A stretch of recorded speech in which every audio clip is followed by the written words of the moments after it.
You are listening to the Air Raid Hour with host Judge Mathis, dog, Tilt Money, dog, presented by the fine folks over at the Cover One Sports Network, dogs. Bills Mafia, let's go!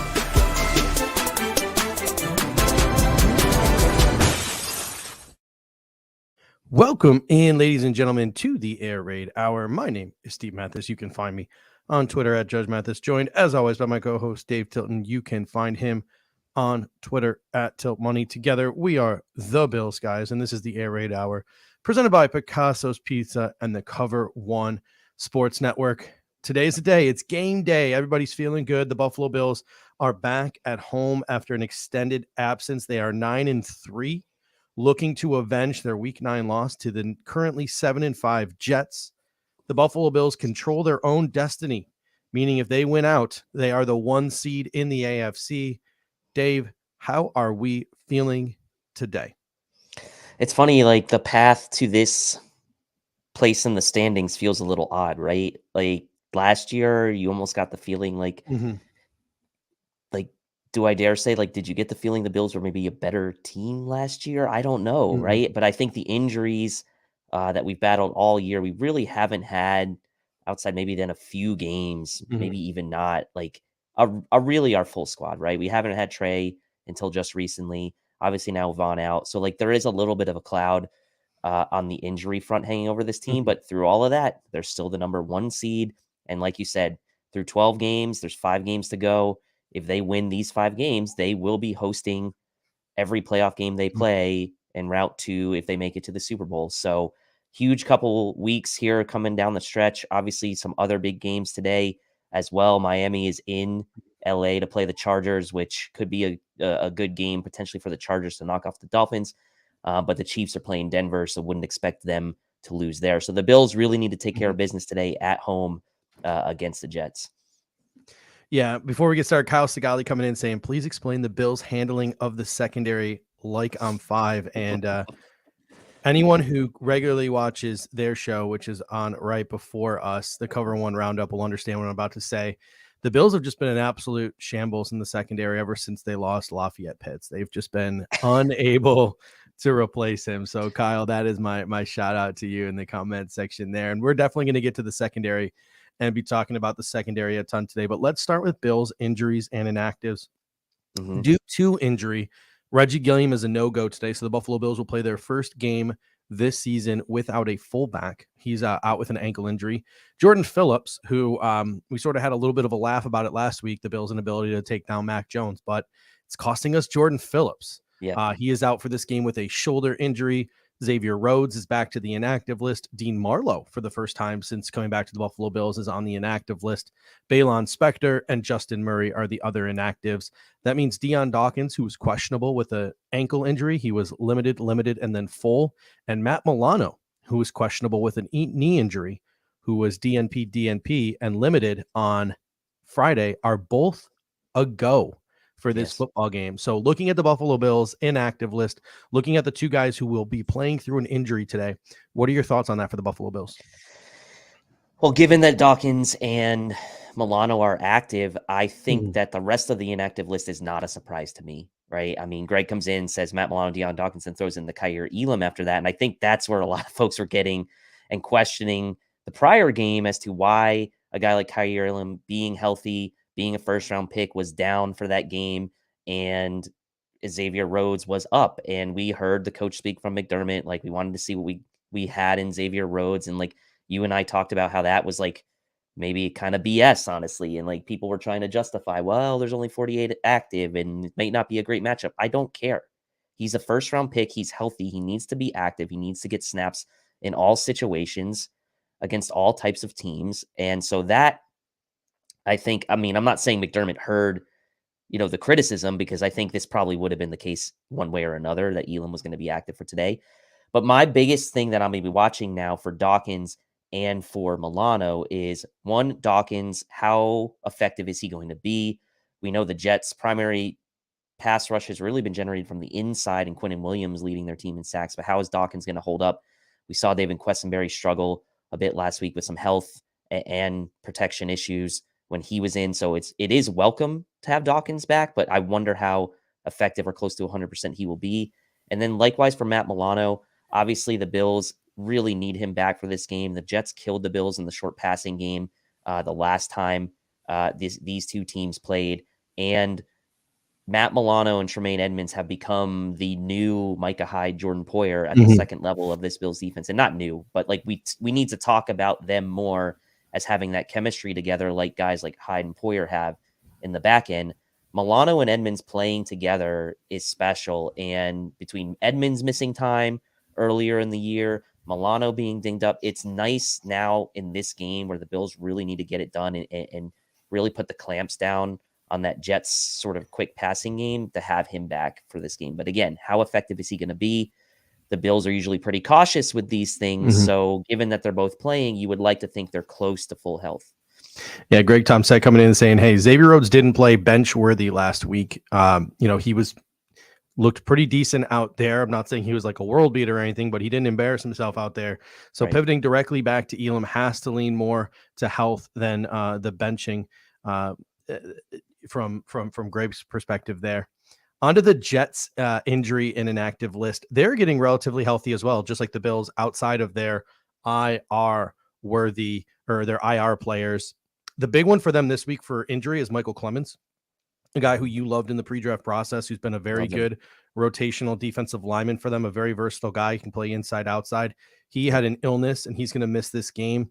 Zach Wilson, James Robinson, Jeff Smith, Bryce Hall, and Ashton Davis are all out.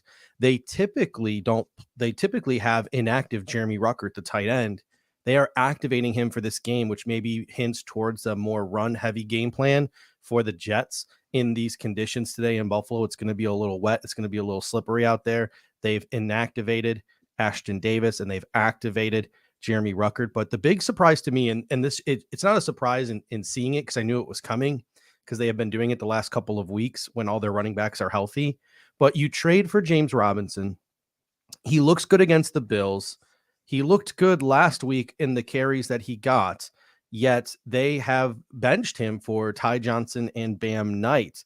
I really hope that's a sign of things to come for the Jets, and they continue to lean heavily on Mike White and go away from this running game, which absolutely destroyed the Bills and beat the Bills the last time they played in Week 9.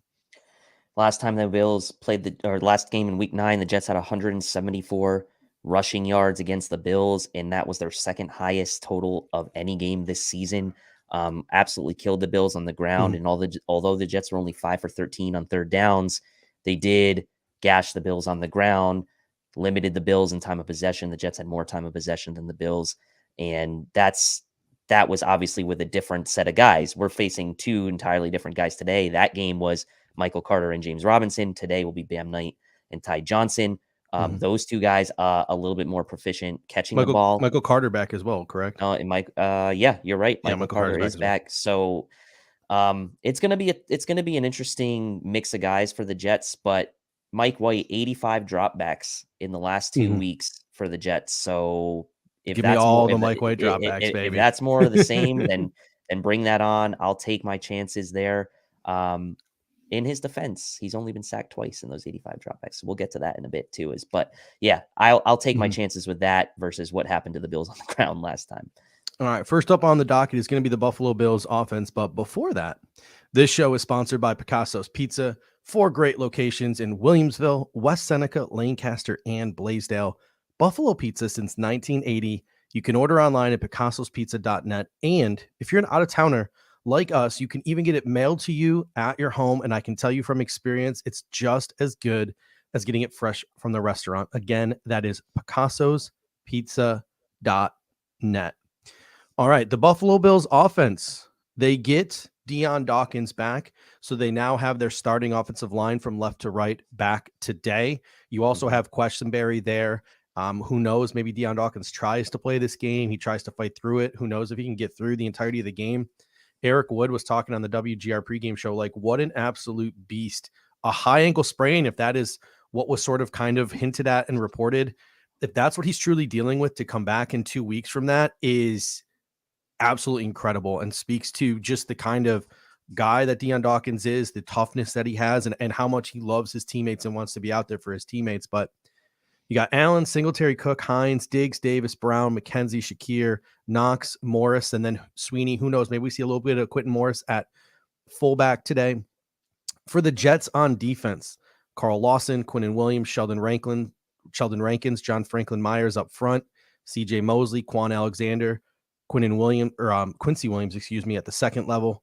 And then they have a really good secondary there in New York with Sauce Gardner, DJ Reed, Michael Carter III, Jordan Whitehead, and LaMarcus Joyner.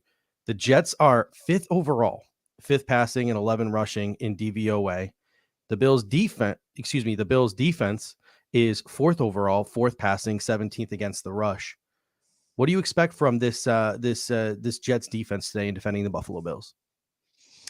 Well, I think it's going to be a little bit more of the same of what they did last time, right? I think the Jets, going to test Deion Dawkins today, right? Going to test him on that left side. They're going to test Spencer Brown on that right side. I think the pass rush for the Jets is going to be the key for them today. They sacked Josh Allen 5 times the last time these teams played.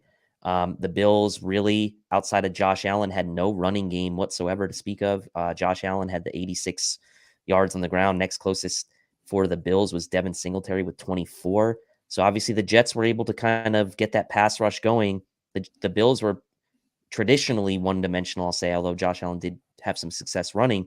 They were traditionally one-dimensional, and that pass rush really got home for the Jets. So if you're the Jets, you try to do the same. Again, this week, you've seen the Bills the last couple weeks get that running game, get that traditional running game going a bit. If you can hold the Bills, in to first down, like negative plays or not good on first down, the Jets are the number 1 DVOA defense on second down. So, the key for them is going to be stopping the Bills on first down and obviously letting those pass rushers get after it and try to do a bit what you did last time. That blueprint obviously worked very well. Bills, had the 2 turnovers, the 2 interceptions, which weren't great. So even if they don't have the turnovers, the Jets still pass rush, get the Bills in really negative down and distance situations is going to be the story for them. So again, looking at how Deion Dawkins is going to hold up, not at 100%. Spencer Brown has struggled a bit in pass blocking. So if I'm the Jets, that's going to be number 1 key for me today on defense. Yeah, I'm looking at some of their defensive tendencies from SIS. They're in nickel 62% of the time, which is 3rd most in the NFL. They're in base 4-3 26% of the time, which is 4th most in the NFL. So essentially, they rely on 2 packages: nickel with Michael Carter the third out there, and base 4-3, where they bring Quan Alexander or Quincy Williams out to form that trio there with CJ Mosley. Week 9, 44 of their 53 snaps last time they played the Buffalo Bills were in the nickel. So I assume that they are going to probably try to reenact that game plan this week and come out heavy nickel with Michael Carter III, Brandon Echols maybe working in there every once in a while and matching up their corners with the Buffalo Bills wide receivers, because I'm expecting a lot of 11 personnel from the Buffalo Bills today. 29% of the time, they stack the box, which is the 2nd highest rate in the NFL. Week 9, they had 35 snaps with a light box, and they had 18 snaps with a stacked box. So the Buffalo Bills need to take advantage when they stack the box, because they do it a ton. And we're going to talk about that in a little bit. 28% 1 high shell, which is 20th in the NFL. And just like most teams, 56% of their snaps are in a 2 high shell, which is 12th in the NFL. That's sort of the you have an elite quarterback, we're going to drop our safeties back and we're going to make you dink and dunk. So Josh Allen is going to have to be patient today, work his underneath stuff, and pick and choose where he takes his shot. Week 9, they had 1 high, 22 snaps, and 2 high, 36 snaps. So that is definitely a game plan that they're going to come up with against the Buffalo Bills, again, in my opinion. And then some other notes from week 9. Man coverage 39% of the time, which was 5th most in the league that week. So expect a lot of man coverage on some of these Buffalo Bills wide receivers. 28 4-man rushes, which was 1st in the NFL that week. No one rushed 4 more than the New York Jets that week against the Buffalo Bills, and only 3 blitzes. So they're going to attempt to do what the Buffalo Bills have attempted to do this year on defense, and that's drop back into a 2 high shell, mix in a little bit of man-to-man, and they're not going to blitz. They're going to rush with 4, and they want Josh Allen to make these mistakes, and they want to see if they can get pressure on this Buffalo Bills offensive line with 4 guys. So the question is, can it be successful or not? What do you think of the Bills offense's chances if that's the defense the Jets choose to operate in? You know, it's funny. This question would have had probably a different answer 3 or 4 weeks ago, because the Bills are really struggling as far as taking what the defense was giving them and taking some of the underneath stuff, getting more of that traditional running game going. You know, a little bit out of the bye. Those first couple weeks out of the bye were a bit of a struggle, but the last couple games, they've really got James Cook involved in the passing game. They've really done a good job in the traditional running game, run blocking. And so I think if you're the Bills, the trend has been positive, right? And it kind of culminated in that game against New England, where they really did take what the defense was giving them against the Patriots. James Cook ended up with 6 catches, obviously, as we know, in that game. So I do think the Bills mentally and probably from a preparedness standpoint today are going to do a much better job in taking what the defense gives them than they did the last time out against the Jets. And I expect that you'll see a much more efficient offensive performance from the Bills today than you did the last time against the Jets. Now, don't get me wrong. The Jets are still a very good defense, but they are only 15th and 19th respectively on 3rd and short and 3rd and medium from a DVOA perspective. So if the Bills can have some success in taking some yards, right, on 1st and 2nd down, getting yourselves into 3rd and 5 and less, that's where the Jets kind of, although still good, are more bottom half of the league in 3rd down defense. And by the way, Jets also bottom half of the league, for as good as their defense is, in 3rd down conversion rate allowance on defense. So again, if the Bills can take what the defense gives them, put themselves in these 3rd and 5s and less, 3rd and 4s and less, I think they're going to have a good chance today. And knowing how things have been trending with this Bills offense, I would expect you to see them take advantage of that today. Yeah, I mean, despite the fact that the Jets are relatively good at defending the run, they're 11th in DVOA. They're better defending the pass, 5th in DVOA. But despite the fact that they're good defending the run, the Buffalo Bills are definitely going to try to work the run more in this game. And I think they're going to continue to try to establish the run just like they have the last 3 weeks. Not so much because they want to find a balance. I think it's more the fact that they just don't want those defensive linemen pinning their ears back and coming after Josh Allen. They need to have that changeup that puts these defensive linemen in conflict, and they don't know what's coming every single play. And Ken Dorsey has to continue mixing things in to take pressure off of Josh Allen and to put these defensive linemen in conflict. Allen was pressured on 31% of his dropbacks in week 9. And the Jets really had most of their success because Allen made mistakes trying to force the ball into coverage. His statistics weren't bad against pressure. His statistics weren't bad when he wasn't pressured. It was a couple of bad throws that were intercepted that changed the tide of the game. And he was 1 of 8 on attempts longer than 20 yards. And he had 2 interceptions in that game. So Josh Allen, I know a couple of those were some Hail Marys late, but he attempted a ton of balls, 20 plus yards. I don't know if you see that from the Buffalo Bills today. I think it's very much going to be take what the defense gives you. I think Ken Dorsey's got to do a good job getting Diggs into the slot, which means maybe putting John Brown out the outside to put the secondary in conflict with his speed on the boundary. Knox, McKenzie, Cook, and Hines, you need to get the ball in their hands for some yards after the catch. And again, you need to put this defensive line in conflict, these linebackers in conflict by utilizing motion. Some more of that pony backfield with Nyheim Hines and James Cook. They ran it 12 times against the New England Patriots. I want to see it 20 times in this game. Like I want to see expanded pony backfield packages where you have Hines and Cook on the field, because I do think it puts defenders in conflict. What are your thoughts on that pony package that the Buffalo Bills finally got a chance to lay out against the New England Patriots? I'm a fan, and I'm also a fan of sort of how the Bills have, made that a focal point in the red zone as well. And I think that's another area where the Bills have been a little bit more creative recently. You obviously saw the motion a bit more against New England. You saw the Bills having better success in the red zone.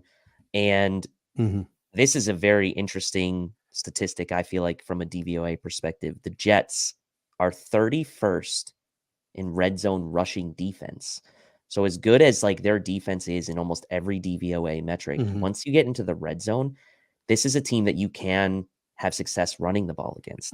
They're 8th in red zone DVOA pass defense, 31st in red zone DVOA rush D. So again, the trend the Bills have been going and using some of these packages with Hines and Cook and running the ball a bit more and getting a little bit more creative in the red zone with the run game. That bodes well for the Bills if once they get into the red area, they can kind of stick to that, put the defense in conflict. Like you said, put Hines and Cook on the field at the same time, put Cook and Singletary in the field at the same time, make the Jets, pick their poison, and then potentially keep your offense balanced as well while you're in the red zone. And I think that's a big story going into this game because the Bills were really out, like I said, they were not balanced in that last game against the Jets. The rushing statistics look good overall, but if you dive into it, it was really a couple big Josh Allen runs, but otherwise non-existent in the red zone from a traditional running game standpoint. So get those guys on the field together, put the defense in conflict. I think you'll see a quite a different game plan today than you did in week 9. Yeah, some matchups to watch today. One of them is not going to be Sauce Gardner versus Stefon Diggs because you saw it the last game. They only match up with each other a handful of times. That's really not something that you're going to see play in and play out. So my matchups to watch: number 1, Bills interior offensive line versus Quinnen Williams. Quinnen has 42 pressures on the season, 10 sacks, 11 quarterback hits, and 21 hurries. In week 9 against the Buffalo Bills, he had 3 pressures, a sack, and 2 hurries. What are your thoughts? They have a very good defensive line, but Quinnen Williams is clearly the big dog on that defensive line. What are your thoughts about the Buffalo Bills and handling a player of Quinnen Williams' caliber today? Well, I'm hoping that as a byproduct of Deion Dawkins being back, the interior maybe feels a little less pressure to kind of help more so on the edges than they can focus more so on the interior of that defensive line of the Jets. And it's going to be a 3-man effort, right, between Morse, Bates, and Saffold today to try to neutralize him, right? Like Quinnen Williams is having an all-pro type of season. He's the 4th overall rated PFF interior defender. He's got great grading as a rusher from the interior. He's got great grading as a run defender. He's top 10 in both from a grading standpoint. So he is probably, outside of Sauce Gardner, number 1 guy you need to worry about. And this Bills interior offensive line has had their ups and downs this year. And I do think that one of the ways to neutralize him is to get that running game going a bit, right? Like you said, you got to take that pressure off Josh Allen. You can't let the Jets come and kind of rush him from the interior. I mean, Josh, to his credit, he's able to feel that pressure pretty well and escape out to his right in a lot of cases where he's getting pressure from the interior. But you don't want that to be a trend all day. You want to see a little bit more play action from the Bills. You want to see a little bit more balance from this team. I don't necessarily want to see a ton of Josh having to scramble for his life in a game where the last time these teams played, he went down 5 times. So Quinnen Williams is public enemy number 1 today. And I do think Dawkins back, even if he's not 100%, will, as a byproduct, take a little bit of pressure off that interior. What's going to be interesting to me is to see how Mitch Morse handles himself today. I know he's not on the injury report, but he was last game. So let's hope he doesn't get blown up too bad today too from Quinnen Williams. So man, it's going to be a tall order. He's been fighting it all season, things from knee injuries to elbow injuries, or ankle, and elbow injuries. So yeah, that's definitely something to watch. Second matchup to watch for the Bills offense to me is Dawson Knox versus Ken Dorsey. That's my second matchup to watch, really, because the Jets have a really good secondary with guys like DJ Reed, Sauce Gardner, Jordan Whitehead, even Michael Carter III. They're very stout in secondary. They're very stout up front as well. If this Jets defense does have a weakness, if this Jets defense does have something you could exploit, to me, it's the second level at linebacker. So the Buffalo Bills need to be able to work the underneath, work the middle of the field, take what the defense gives them. They did a good job against the Browns of getting the ball into Dawson Knox's hands underneath and letting him create some yak. So my question today, I know Deion Dawkins is coming back from that high ankle sprain. Last week, he was primarily used as a blocker. Will Ken Dorsey give Dawson Knox a chance to put up even a relatively decent, box score statistic by the end of this football game? I mean, there's not much room to go but up, right? I mean, what was it, 2 catches, I think, last game or something like that against the Patriots? So, I mean, we've been clamoring for this for a couple weeks now. I know Nate Geary, WGR, has been clamoring for this for several weeks. You have to find a way to give some easy throws and they get Dawson Knox the ball in his hands with the ability to create some yak. I mean, as good as, like you said, the secondary for the Jets is in that front four, really CJ Mosley is probably their only, what I would say, really good coverage linebacker. I mean, Quan Alexander was back in his day, but he's not anymore. And like you said, they're going to be playing nickel a lot. So the short underneath stuff to get the ball in his hands and let him like do some damage after the catch, like the Bills can put stress on that middle level of the Bills defense because of that, right? They have a chance to work guys like James Cook over the middle, work guys like Dawson Knox over the middle, and even guys like, if they want to put Stefon Diggs in the slot, right? So like if you are starting to kind of flood the middle layers of this defense with multiple options for the Bills, then good luck to CJ Mosley. Fine, he's good, but to the rest of that group, like somebody's going to have a chance to win their one-on-one matchup or to win their matchup, and so Knox has to be a guy that they feature more. We've been saying this for a long time, for several weeks, and I want to see them script a few easy plays to Dawson Knox. Just get him in the game. Get him in the game, even if it's a short 5-yarder, 6-yarder. Like, get him touching the ball, get him in the game, let him, maybe knock a guy down after the catch. Like, just get the ball in his hands some way and let him. And this is true right here from Pete. What was it, like 80-90% of his snaps are routes, right? Something like that. So, a lot of them are like delayed and things, so he stays in the block and then he goes out and do his route. So, but I definitely do think, like, even if he's not staying in, it's something that's definitely like a focus, and the focus is away from Dawson Knox in the passing game, as Pete said. A couple people talking about the weather here. I just pulled up the forecast. From what I've been told, the wind, even though it's 10 miles per hour, from most people on the ground, they say the wind's not really going to be a factor today. It's mostly the fact that at 1 p.m., you're going to get a wintry mix, which is sort of like that snow, rain, slushy combo, but that'll go away as the game progresses. And in the second half, there's a 50% chance of snow in the second half, not heavy snow, but light snow. So really, when you have a quarterback like Josh Allen, that type of precipitation really shouldn't be an issue. Maybe it's a little sloppy early because of the slushiness with the wintry mix, but once it turns to snow, it really shouldn't be too much of an issue.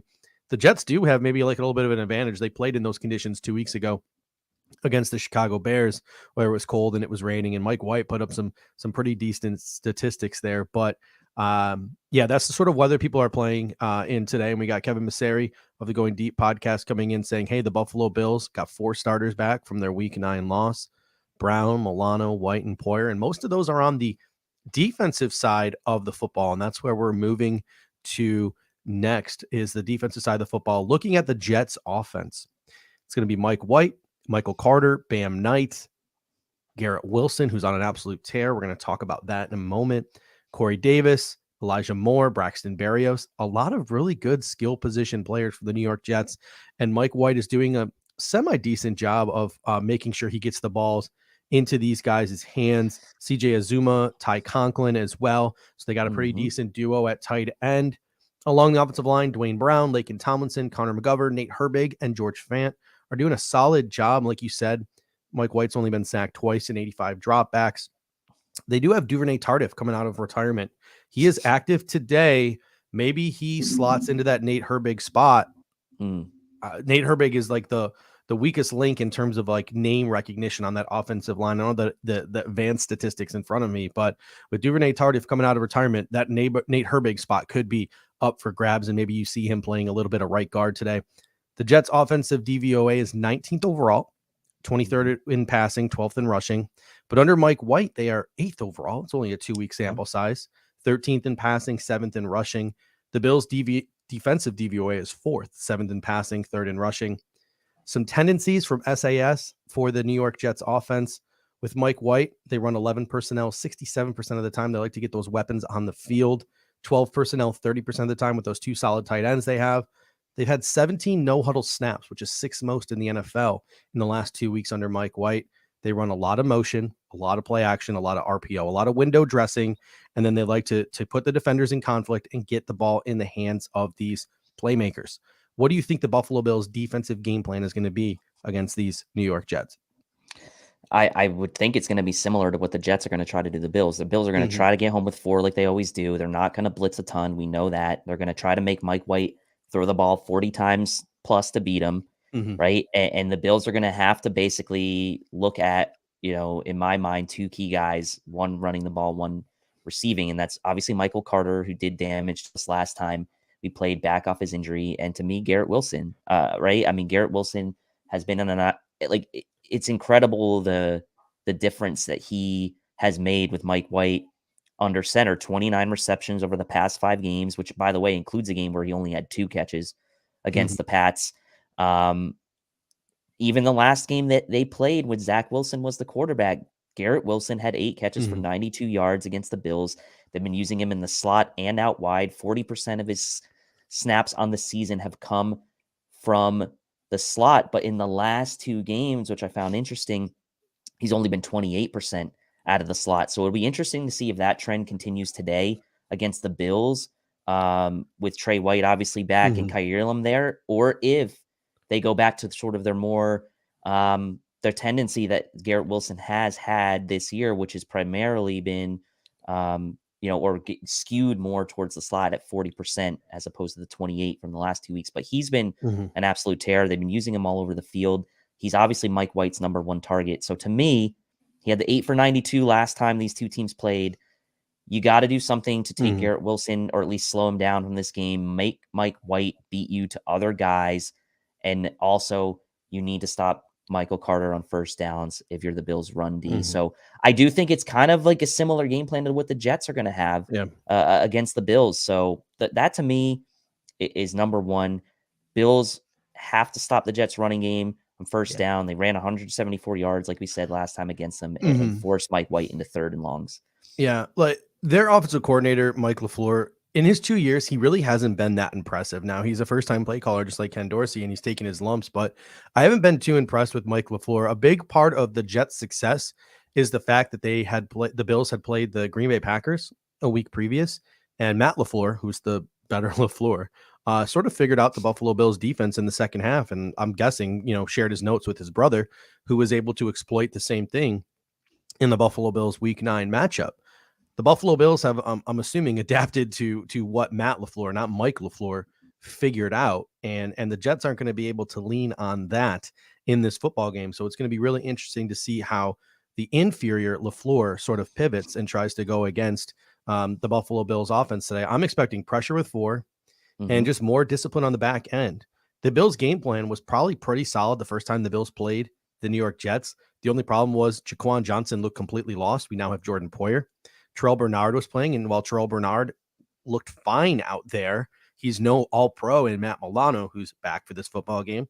And we had no Gregory Rousseau in the second half of that football game. And on top of that, Trey White. So I think the Buffalo Bills are pretty much going to run a very similar game plan where they try to pressure with 4, drop back, too high shell.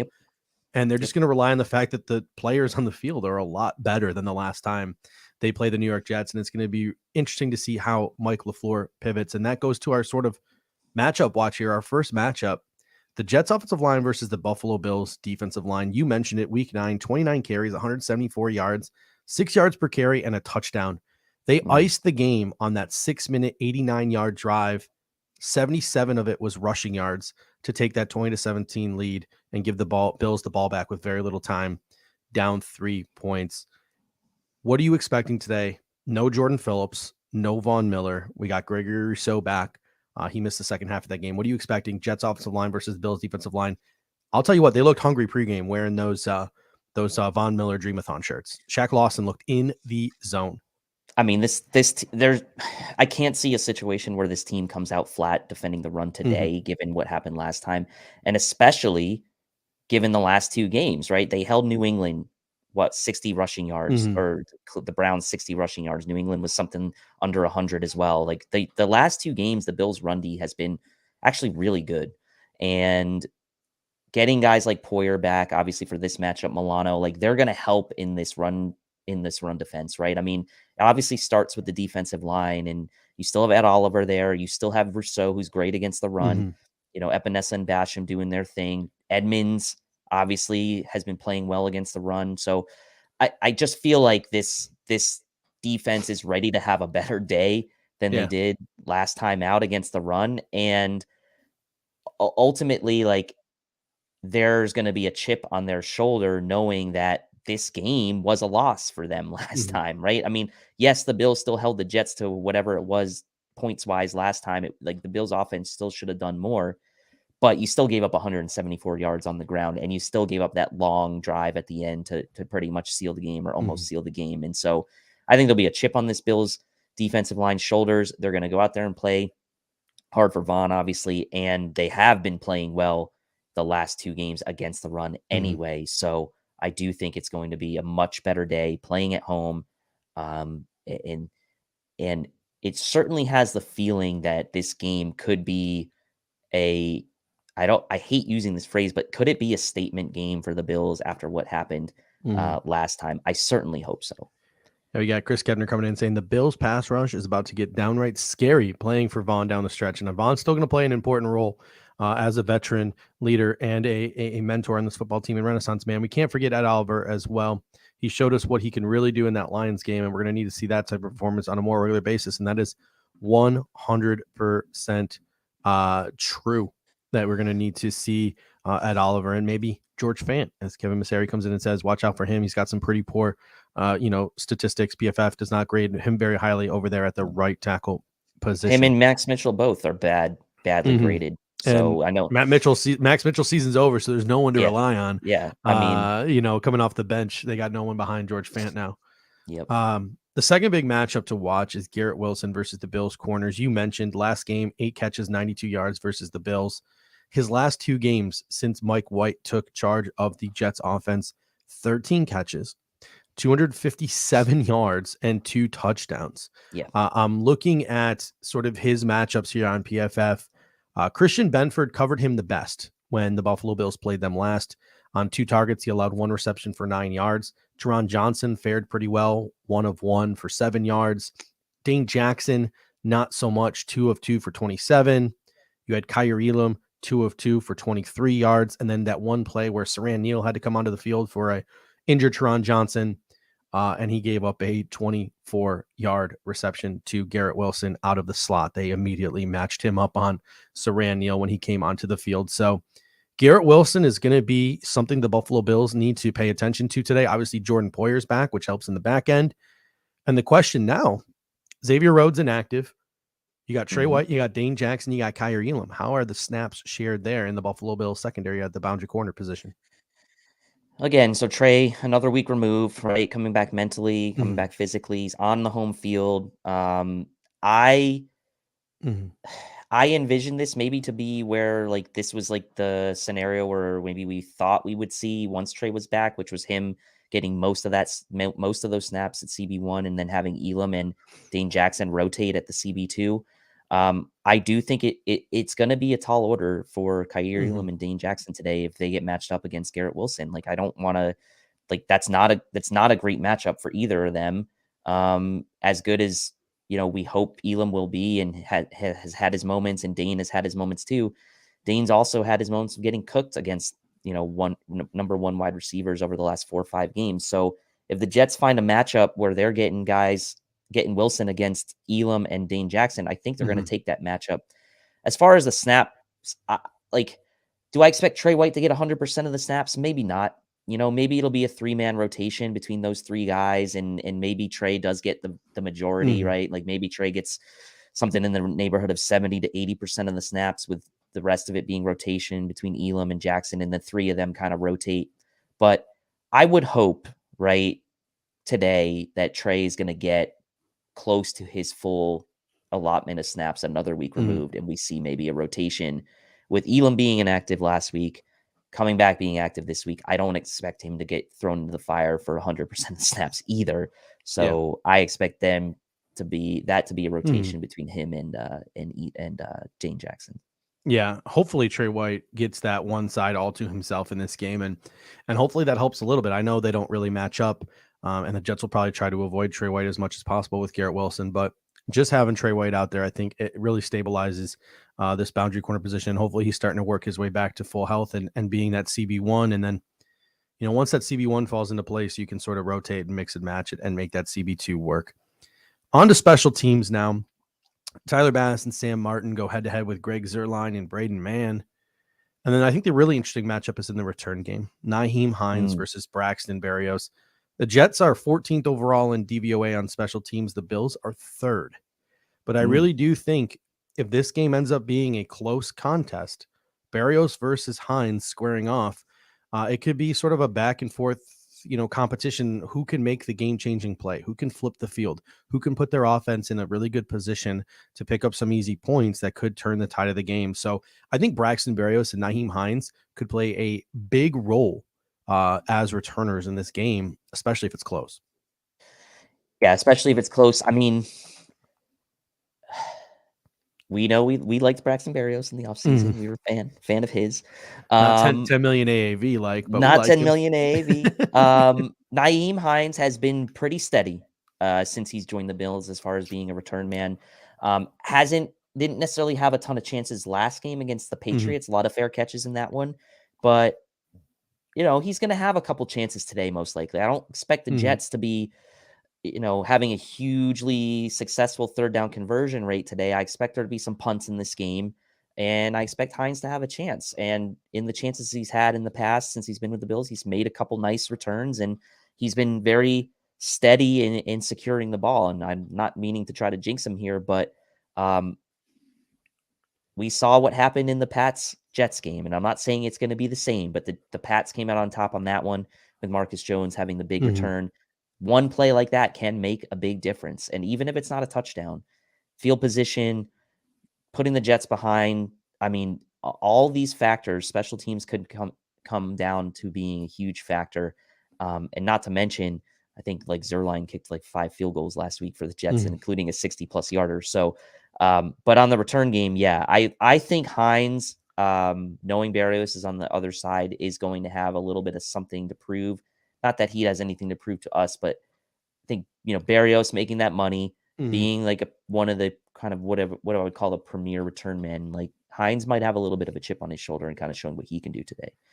Yeah. The Jets for the longest time had effed around and found out at kicker, and they finally decided this offseason not to F around. They brought in Greg Zuerlein, and that's one of the tougher things. The AFC East has some of the better kickers, whether it's Sanders, who's been struggling a little bit, Folk and Zuerlein, who are getting up there, and then the young up-and-comer and Tyler Bounce. There's some good kickers in the AFC East. There's no kickers that can miss 3 field goals a game and really help you maybe walk away with a dub. Maybe you shouldn't have gotten in some other divisions in the NFL. So so kudos to the Jets for finally finding a kicker after what seems like a decade long drought there at the kicking position. It was fun to watch as a Bills fan. It was fun to watch. But on to our pregame superlatives now.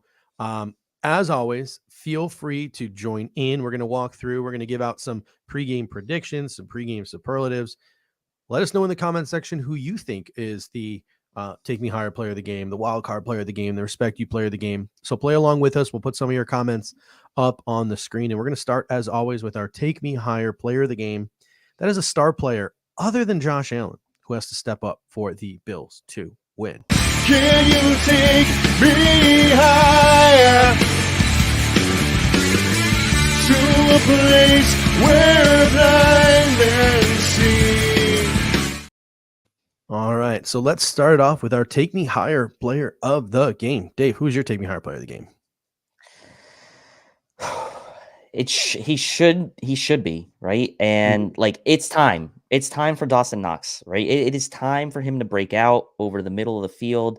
It's time for the Bills to take advantage of these Jets linebackers. We know the Jets are great on their front four. We know they're great in the back end. I want to see Dawson Knox involved today. I think the Bills are trending in the right way as far as the taking more what the defense has been giving them the last couple games. And I think there's been a lot of chatter, not necessarily inside the building, but a ton of chatter from media and from others as far as Dawson Knox not being involved in this offense. I think today is the day we see him get schemed up for some nice, easy catches and finally make his mark in the red zone as well this year, where he has made his mark somewhat, but not to what we had expected, like we saw in years past. So give me Dawson Knox, big breakout game today. Not a lot of people have expectations for him at this stage. And so I think today's the day when not a lot of people are maybe talking about a big game for him. today is the day he has that big game. Bills Are Electric comes in, says Matt Milano. He's got to be healthy and do what he does. He was missing in the last game, so that certainly goes a long way if he is himself to helping the Buffalo Bills today. Thunder Clock comes in and says James Cook. Spin says our O-line. Jessica Tennis comes in and says Tremaine Edmonds gets a pick or two today. And Roy Collins says our leading receiver as far as catches will be Singletary. So maybe save that one for wild card, Roy. I like that one, but maybe say that one for wild card. My take me higher player of the game is going to be Jordan Poyer.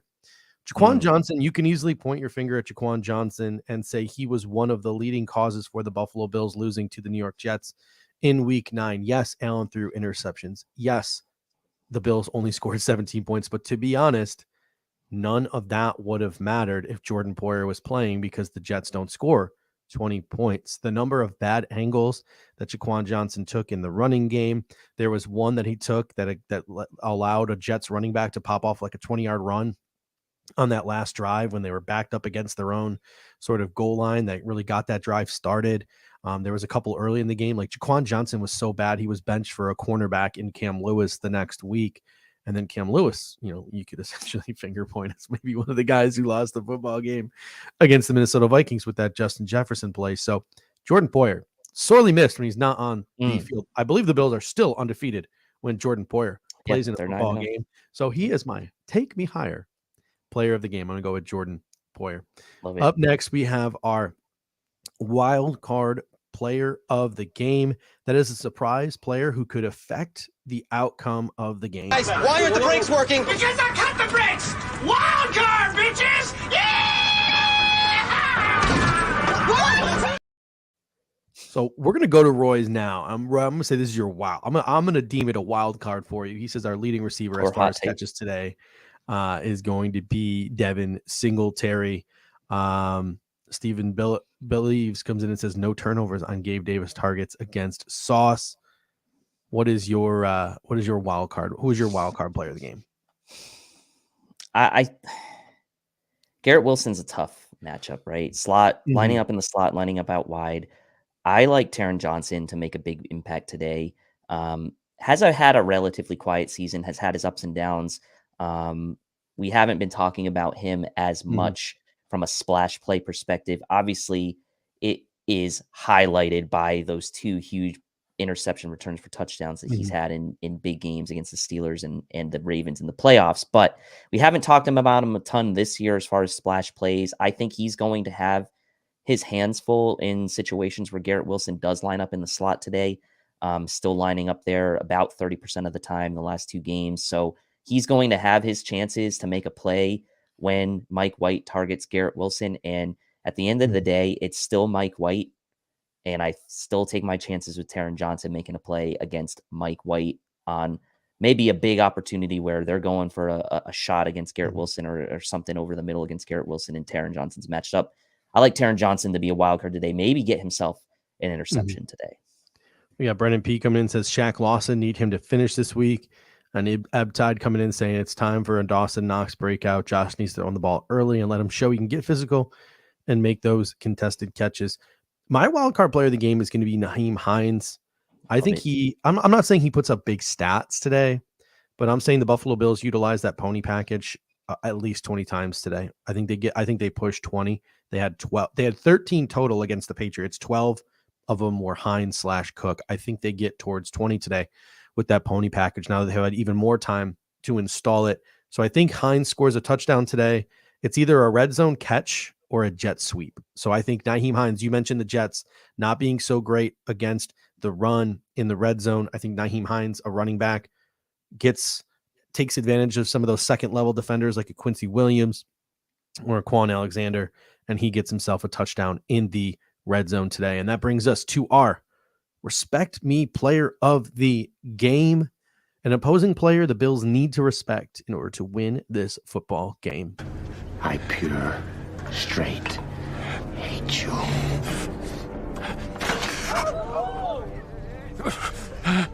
But God damn it, do I respect you. Dave, who is your respect me player of the game? A player the Bills have to respect in order to be successful in today's football game. And Steve Believe's already come in and saying it's got to be Sauce. Got to be the Sauce Gardner. Yeah, it's got. I mean, Sauce is obviously the name. Quinnen Williams is another name. We've talked about Garrett Wilson a lot as well. Like that's got to be another guy. You think about, but like a guy who's active today. He was on the injury report during the week. The Bills have had their struggles against receivers like this in the past, and if there are situations where this guy gets lined up against Elam or Dane Jackson, he has a size advantage, and that's Corey Davis. He is active today. Again, I'm avoiding the obvious names of Quinnen Williams and Garrett. Quinnen Williams, Garrett Wilson, Sauce Gardner are obviously the three that come to mind. But I think you still gotta worry a little bit about Corey Davis too.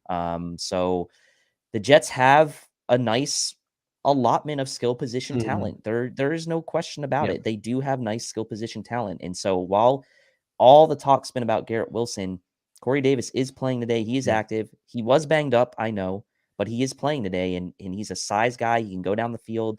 I think you need to watch out for Corey Davis. I'm not saying he's going to have a huge game, but he can make you pay in maybe a watered down version of what Gabe Davis could do for you. If you're the Bills offense, Corey Davis could do something similar for the Jets. Yeah, I mean, the Jets just have a plethora of skill position guys between Davis and Berrios and Elijah Moore to go along with Garrett Wilson. They got two really solid tight ends who could show up any week if you don't play him correctly, and CJ Uzama and Ty Conklin. And they're doing a lot better job with Mike White getting the ball into the hands of these guys. If I were to pick an offensive player, I'd go Michael Carter, just because I've always liked his playmaking ability. He's shifty. He can catch those screen passes. He can catch the ball in the backfield. He can run. He can get to the edge. So he would be my guy on if I went with offense, but I decided not to go with offense. I decided to move to the defensive side of the football again. Sauce Gardner, Quinn Williams, they're given. We've talked about them a ton already. So I'm going to go with John Franklin Myers. Ooh. He had 5 pressures, 4 hurries, and a quarterback hit in week 9 versus the Buffalo Bills. In week 9 against the Buffalo Bills, he had a 30% pass rush win rate. He's got 33 pressures on the season, 6 sacks on the season. You have Deion Dawkins coming off of a high ankle sprain, and you have Spencer Brown, who has struggled mightily this year. I think that John Franklin Myers and that whole defensive line rotation can throw the Bills for a loop if they do not, respect some of the guys that they have on this defensive line, so that the offensive line doesn't show up. So I'm going to go with John Franklin Myers as a player that you got to respect. I know they got the bigger name guy on the other side in Carl Lawson, but John Franklin Myers to me is the guy the Buffalo Bills have to respect. All right, that leads us now to our fire sale, which is my favorite topic. And I struggled today to come up with one because I think this game is going to be a dogfight.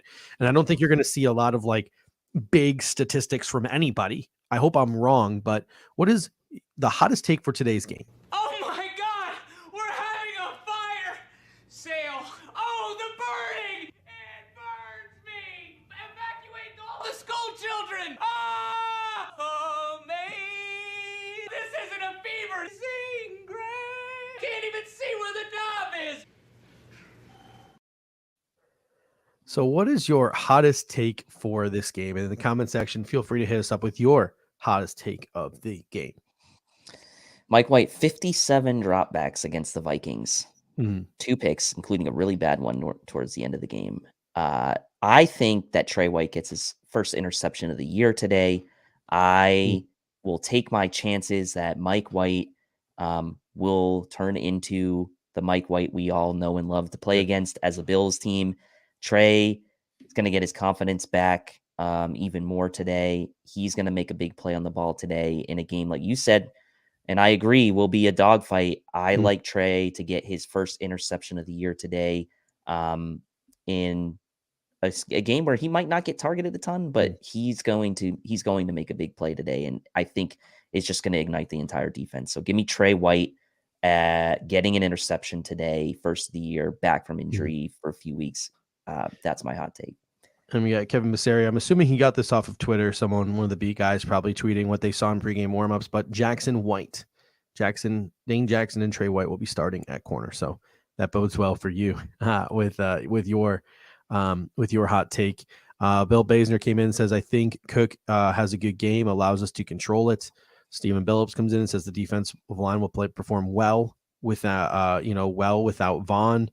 Brendan P says Allen throws 3 touchdowns today, and none of them to Stefon. That's good. Diggs. That's a good one. That's a good one. That's a good one. And Roy Collins comes in and says Hines returns a kick for a touchdown. And Vera, I'm gonna save yours for the prediction segment, which is next, as you gave us a little score there. But my fire sale take, or my hottest take of the game here, sort of gonna be a little bit in line with what Steven believes says here, and I'm gonna go with Gregory Rousseau. He's back, another week healthy. Von Miller is out. I think Gregory Rousseau needs to step up his game as a former first-round draft pick for this football game. He's sort of been that Robin to Von Miller's Batman all year. It's time for Gregory Rousseau to answer the bat signal, and I think he does today. 5 pressures, a sack, and a forced fumble, and obviously a menace in the run game. That is my hot take. Gregory Rousseau takes over, sort of has an Ed Oliver type of game. And really takes over the stat line, and it shows that he's a dominant force along the Buffalo Bills defensive line. I think Gregory Rousseau is the kind of guy who's going to take Von Miller. I think Ed Oliver is definitely one, and I think Gregory Rousseau is another who's going to take this loss of Von Miller personally. Is going to see the people talking about how the Bills' Super Bowl chances are diminished because of no Von Miller. Going to talk about how see people talking about how Von Miller made this Bills defensive line, etc. They're going to see that talk. They're going to see that chatter. It's one thing to see those things and to be motivated to be better, but Epenesa, Basham, those guys have a ceiling, right? Like they're capped athletically, whereas Ed Oliver and Gregory Rousseau are not. So I think those two are going to start to push towards their ceiling. And today my prediction is that Gregory Rousseau really pops off in this football game. And that leads us to our final segment here, our Back to the Future game predictions. We're going to give you a score prediction plus paint a little picture about what we think the game is going to look like. And feel free to do the same in the comment section. We're sending you back to the future. Back to the future! Back to the future! Back to the future! Back to the future! Back to the future! All right. So, Dave, what's your score prediction for this game? I, in my mind, envision this game hopefully going somewhat similar to how the game against the Patriots went. You know, the Bills slowing down an offense that really should have no business putting up a ton of points against this defense, especially with some starters back. The Bills taking what the defense gives them all day today, killing the Jets with 1,000 paper cuts, and not necessarily saying that they're not going to score a ton of points, but like being very efficient with the football today on offense and making it a point to prove that the last time out against the Jets was an anomaly, and coming back today, being super careful with the ball, taking the calculated shots when they have them, but mostly taking what that defense has been giving, running the ball well in the red zone, which is a struggle for the Jets defensively to defend the run in the red zone. And obviously, like I said, as my take me higher player, getting Dawson Knox a little bit of a breakout today and kind of helping really round this offense in the form heading into the next stretch of games. Bills pull away late in this game. I say Bills 28, Jets 14. Bills win it by 2 touchdowns. Yeah, I got something. I got a similar score. Mine's Bills 27, Jets 20. Just like you, I think the Bills take what the defense gives them today. Josh Allen manages a really good football game, avoids any turnovers, and the Bills managed to score 3 touchdowns and 2 field goals to get to that 27-point mark. And then I think Mike White, I do think he gives the Jets a pulse enough to put up 20 points in this football game like they did in the last game. But I do think he throws a game-sealing interception to my take-me-higher player of the game, Jordan Poyer, on the Jets' final offensive drive to seal the victory for the Buffalo Bills, 27-20. And this Puka doesn't need a score. He just needs the Bills to win. And I'm in the same boat as you, Puka. So, ladies and gentlemen, start to get yourself mentally prepared. I'm probably gonna head on out of here, go to the bathroom, throw up. What I typically do before a football. Pull a Josh Allen. Pull a Josh Allen. Got to do what QB1 does. I don't really throw, but I can't eat during a football game. I mentioned that before. Yeah. I can't eat because I probably will puke. I had my bone broth this morning, so I got a nice liquid lining in my stomach this morning, which is probably not going to go well for me. But hopefully, the Buffalo Bills don't give me any intestinal issues today, and they run away and win this game comfortably. So my stomach's not in knots from start to finish. If you're looking to support Cover One, the number one way to do so is with the Cover One Pass. For $57 a year, you get this nice Cover One Insider T-shirt. You also get a decal. You can throw it on your coffee mug or anything of that nature. You get exclusive members-only content, in-depth analysis, including scheme, play, and player breakdowns, scouting reports, analytic analysis, access on unlimited devices, and access to us, the Cover One contributors and the Cover One community in our private Slack channel. We have some awesome conversations over there and a lot of behind-the-scenes content. Eric and Anthony all the time, do these private YouTube shows with people, answer questions, walk through film, etc. So if you're looking for the full Cover One experience right around this holiday season, $57 a year, you can get the Cover One Pass club access. And of course, if the rest of them, they're not your cup of tea, but it's just us here at the Air Raid Hour. The simple thing you can do for us is to, number one, smash that like. And number two, share for anyone you think would enjoy this pregame show. For anyone who you think would enjoy our show on Monday nights, 9 p.m. You can see us tomorrow, giving our final takeaways of this game. Just click that little share button, copy the link, text it to them, email it to them, and let them know what we got going on here at the Air Raid Hour every pregame and every Monday at 9 p.m. Dave, any final thoughts before we head out of here and we get ready for Bills Jets? I feel like this team's going to come out emotionally charged today. Like I just have a feeling it's an opposite type of game that we saw the last time. Weren't performing on offense last time. I think offense has figured a few things out the last couple of weeks. Defense is going to be ready, have that chip on their shoulder. I have a feeling obviously could be wrong, but my feeling is that this Bills team is going to come out emotionally charged, playing at home for the first time, by the way, in 4 games. The last 3 games have been away from home. So that's also going to give a boost. Crowd's going to be into it. Let's go and get this win. And hey, listen, if you were so, engrossed in this show, you were so dialed into the Air Raid Hour pregame, you forgot to sort of get some pregame snacks or forgot to cook a pregame meal, give a call up to your local Picasso's Pizza and get yourself a pizza delivered just in time for halftime in the second half of that football game. So, ladies and gentlemen, until next time, and next time being tomorrow night at 9 p.m., where hopefully we're having a cocktail, enjoying a victory Monday. Go Bills. Go Bills. Are we having fun yet?